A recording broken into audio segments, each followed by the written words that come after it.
આવે શોર્ટ એટલે કે ઘોડા ફેંક. શું આવે? શોર્ટ પુટ કહેવાય. શું કહેવાય?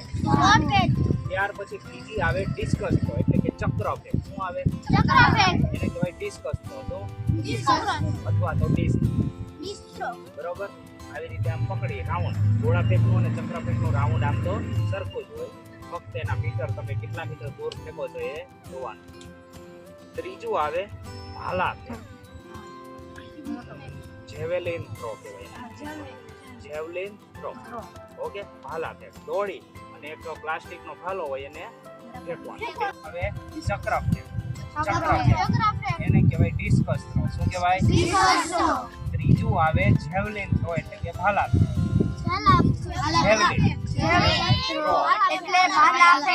ઓકે. અને હજી એક ચોથું આવે એને કહેવાય હેમર થ્રો. શું કહેવાય?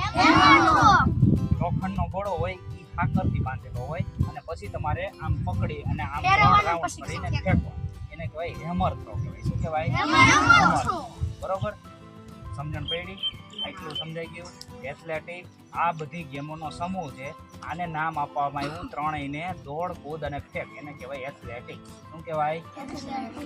હવે એથ્લેટિકમાં હવે હું તમને એમ પૂછું કે ચાલો ભાઈ જેવલિન થ્રો એટલે કે ભાલા ફેંક એ કઈ ગેમમાં આવે?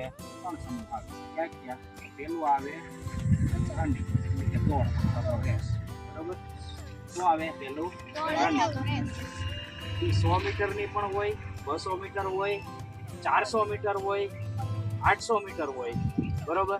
કે પછી 1000 મીટર હોય ને પછી 1500 મીટર ઉપરની કોઈ પણ દોડ જાય એટલે મેરેથોન થઈ જાય. શું થઈ જાય? મેરેથોન. એને આપણે દોડ ના કહી શકીએ, એને આપણે શું કહેવાય? મેરેથોન કહેવાય. શું કહેવાય? મેરેથોન. સમજણ પડી? એથ્લેટિકમાં પેલું આવે દોડ, પછી બીજું આવે કૂદ. એમાં લાંબી કૂદ અને ઊંચી કૂદ. કઈ?